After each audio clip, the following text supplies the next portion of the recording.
Boy kill. Yes, he did. This is part 2 of the Did Boy Kill series. My husband and I are alive. My son is not. Well, not in the way that we knew him. Not quite sure if he was ever alive or if he was ever really here. Or ever really there. Not sure what to believe anymore. Melvin Jr. did not. Melvin Jr. did not come to our house the next evening. I wanted to go far away for that night, but my husband was having none of it. Said I was being overly paranoid and even accused me of being drunk.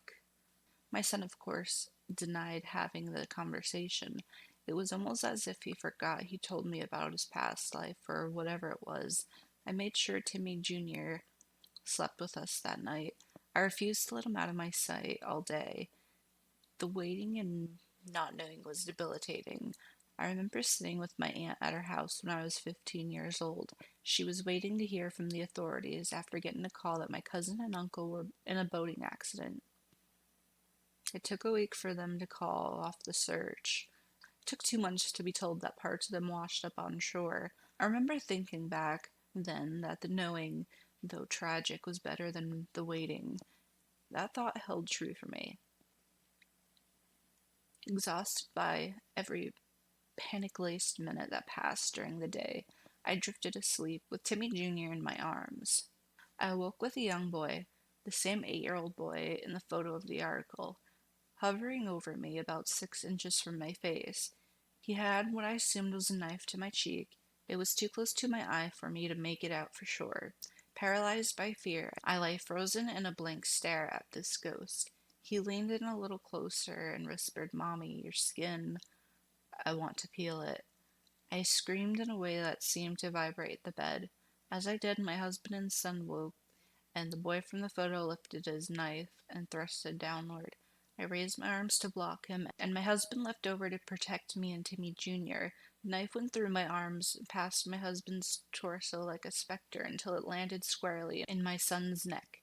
Timmy Jr. began to convulse, as though the knife electrified every nerve in his body. My husband started to throw fists at Melvin Jr., swinging through him and hitting nothing. I tried to console my boy, to shake him out of it as I lay halfway through the ghost. I tried grasping at the knife in his chest and then tried covering the visible rip in his chest, but the knife wasn't physical, and the wound had no blood. I still cannot comprehend what happened. When Timmy Jr.'s body stopped shaking, Melvin Jr. disappeared and my son died. My husband tried CPR on my son in an attempt to try to resuscitate him. I sat in bed next to him, sobbing uncontrollably. When I heard my son cough, I called out his name and prematurely hugged my husband in a relieved embrace. Timmy Jr. opened his eyes, shifted them to me, and started to talk in a way I've never heard him speak. He spoke to us in a southern belle, confused and startled, as though she woke from a coma. It has been a few days since he died and came back to life. My husband and I have been having many interesting conversations with our son. Apparently, his new name is Bridget S. I cannot make out the last name due to the accent, maybe Songs or Suds or something like that. And she apparently is from Louisiana. From the conversations we have had, she is probably around 18 or 19 years old and lived in the late 70s. Timmy Jr. also has not been sleeping well. He will wake up in a horrible pain, grabbing his private parts in agony, where he will wake up and begin to vomit because she can't handle the smell. I don't know what any of it means, but it may be a clue. Can any of you help me find out more details about this Bridget woman? I need to know if something else is coming after my son.